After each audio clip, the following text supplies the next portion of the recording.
आज हम विलयन में वाष्प दाब का अवनमन पढ़ाने चल रहे हैं। वाष्प दाब का अवनमन क्या होता है? किसी विलायक में जब किसी अवाष्पशील विलेय पदार्थ को नॉन वोलेटाइल सॉल्यूट को घोल दिया जाता है तो उसके वाष्प दाब में कमी आ जाती है। इसी को वाष्प दाब का अवनमन कहते हैं। किसी विलायक का वाष्प दाब अधिक होता है, कोई प्योर सॉल्वेंट है, उसका वाष्प दाब अधिक होता है, लेकिन जब उसमें किसी नॉन वोलेटाइल अवाष्पशील किसी विलेय पदार्थ को घोला जाता है तो उसके वाष्प दाब में कमी आ जाती है। समझो कैसे?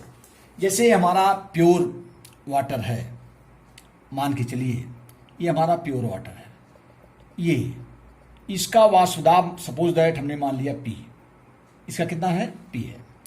अगर इसी में वाष्प दाब क्या होता है, जैसे इसको हम हीट करेंगे तो इसका वाष्पन होगा और इसका जो वाष्प दाब होगा ये ऊपर हमारा एटमॉस्फेरिक प्रेशर होता है, वायुमंडलीय दाब होता है, तो उस पर प्रेशर डालता है।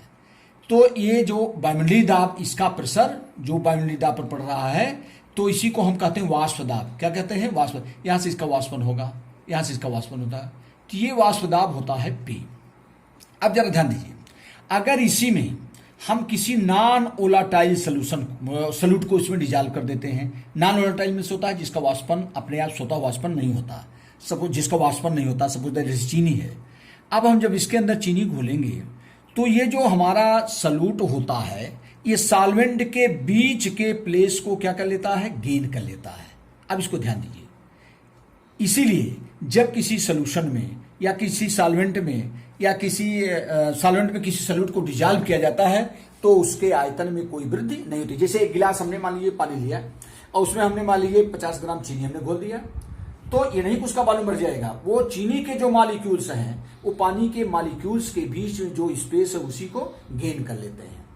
तो इस प्रकार से जब इसमें हम चीनी को डिजॉल्व किए, ये हमारा पहले पानी था, ये पूरा हमने पानी लिया था। अब जब इसमें चीनी को, तो चीनी के जो मॉलिक्यूल्स हैं वो इसके बीच के जो स्थान है वो वाटर मॉलिक्यूल्स के बीच का जो है उसी को गेन कर लेते हैं। जो इसके बीच हमारा मॉलिक्यूलर स्पेस होता है उसको ले लेते हैं। अब इसके बाद अब हम जब इसको हीट करेंगे तो जो हमारे ये मॉलिक्यूल्स होंगे इनकी काइनेटिक एनर्जी कम हो जाएगी क्योंकि ये उतनी गतिशीलता से नहीं चल पाएंगे क्योंकि इनके बीच स्पेस कम हो गया।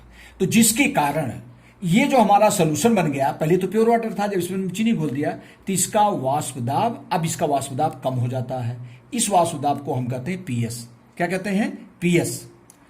PS क्या है? जब हम विलायक में विलेय को घोल दिए तो ये जो विलयन का वाष्प दाब हुआ इसको प्रदर्शित करते हैं PS। S मीन्स सॉल्यूशन, ये सॉल्यूशन का वाष्प दाब हो गया। और ये जो P हमारा पूरा था ये प्योर सॉल्वेंट का वाष्प दाब था। तो ये जो वाष्प दाब में कमी आई इसी को हम कहते हैं वाष्प दाब का अवनमन। इसी को वाष्प दाब का अवनमन कहते हैं। वाष्प दाब का अवनमन, वाष्प दाब का अवनमन इज इक्वल टू होता है, क्या हुआ? जो वाष्प दाब में कमी आई P माइनस PS। अब आप ध्यान दीजिए क्यों कम हो जाता है? क्योंकि जब ये प्योर वाटर होगा, प्योर वाटर है तो उसके मॉलिक्यूल्स के बीच में गैपिंग होता है और नीचे से हम इसको हीट किए तो मॉलिक्यूल्स हमारे आसानी से ज़्यादा मोशन कर लेते हैं, उनकी काइनेटिक एनर्जी बढ़ जाती है, वो इजी वे में वेपराइज होने लगते हैं। और लेकिन तो इसका मतलब इसका वाष्प दाब हमारा हो गया P। लेकिन ये जल्दी जो वेपराइज होंगे तो ये हमारा एटमॉस्फेयर पर ज़्यादा प्रेशर लगाते हैं, तो ये हमारा हो गया P। लेकिन जब इसी के बीच हम नॉन वोलेटाइल सॉल्यूट को डिजॉल्व कर देते हैं, अवाष्पशील विलेय पदार्थ को घोल देते हैं, तो जो मॉलिक्यूल्स हैं इनके बीच में हमारे विलेय के मॉलिक्यूल्स चले जाते हैं, तो इनका जो वाइब्रेशन है, जो इनका मोशन है वो कम हो जाता है, कम स्पेस से कर पाते हैं, जिसके कारण इनका प्रेशर, अभी जब हम इसको टेम्परेचर देंगे तो इसका प्रेशर कम हो जाता है in comparison to pure solvent. तो ये जो प्रेशर में कमी आती है इसी को कहते हैं वाष्प दाब का अवनमन। अब इसको हम थियोरेटिकल कैसे कहेंगे? किसी विलायक का वाष्प दाब, जब किसी विलायक में किसी अवाष्पशील विलेय पदार्थ को घोल दिया जाता है तो विलयन का वाष्प दाब विलायक की वाष्प दाब से कम हो जाता है। वाष्प दाब में इसी कमी को हम कहते हैं वाष्प दाब का अवनमन। E बराबर होता है P माइनस PS। P क्या है? P है प्योर जो सॉल्वेंट है विलायक का वाष्प दाब और PS है सॉल्यूशन का, वही सॉल्यूशन क्या जब विलायक में हमने सॉल्यूट को घोल दिया, ये हो गया। अब है वाष्प दाब का आपेक्षिक अवनमन। वाष्प दाब का अवनमन इक्वल टू होता है P minus PS upon P। जब हम इस वाष्प दाब के अवनमन में इस विलायक के जो हमारा इनिशियल विलायक का प्योर विलायक का जो वाष्प दाब है उससे डिवाइड कर देते हैं, इसी को कहते हैं आप वाष्प दाब का आपेक्षिक अवनमन, relative lowering of vapour pressure, P minus PS upon P। ये हो गया। अब ये किसके बराबर होता है? यही है राउल्ट का नियम। राउल्ट का नियम। अब जरा ध्यान दीजिए, राउल्ट साइंटिस्ट थे, उन्होंने बताया कि वाष्प दाब का आपेक्षिक अवनमन ये किस पर डिपेंड करता है? विलेय के मोल प्रभाज के बराबर होता, mole fraction of solute, mole fraction of the solute, जो relative lowering of vapour pressure equal to mole fraction of solute.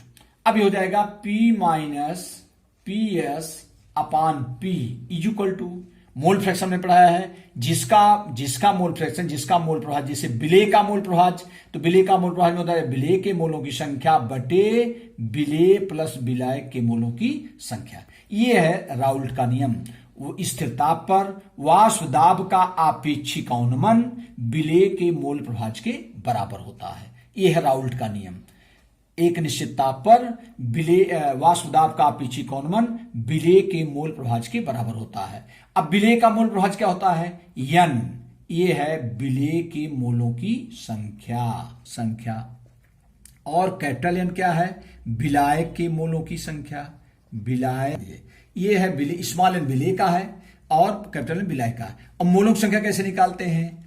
मोल बड़ा होता मात्रा बटे अणुभार, तो हमारा हो जाएगा W अपान M। इसका हो गया। और इसका हो जाएगा capital W upon capital M। ये कैपिटल W ये विलायक है, चूंकि विलय में विलायक की मात्रा ज्यादा हो रही है इसलिए हमने कैपिटल स्मॉल लिया, और ये स्मॉल जो है ये विलेय का हो गया।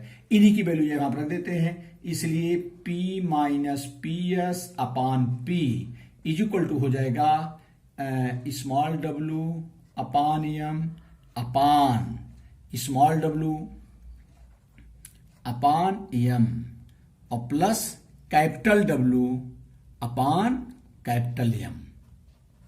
अब जरा ध्यान दीजिए, इसको भी लिखते हैं या इसी को मान लिया इसमें, लेकिन एक बात ध्यान दीजिए, ये हमारा जो होता है इसमें हम कर सकते हैं, ये चूंकि विलेय में जो हमारा तनु विलयन अगर होता है, डाइल्यूट सोल्यूशन होता है, तनु विलयन के लिए small n is very less than capital M। Capital N ये जो होता है विलेय के मोलों की संख्या इन कंपेरिजन टू विलायक के बहुत कम होता है, तो इसको हम निगलेक्ट कर देते हैं। इसलिए स्मॉल w अपान M का मान नगण्य होता है। डिनोमिनेटर होगा, डिनोमिनेटर में न्यूमरेटर, तो इसलिए P minus PS upon P is equal to हो जाएगा small w upon small m upon capital W upon capital M, या P minus PS upon P is equal to, ये हमारा ऊपर चला जाएगा small w into capital M upon small m into capital W।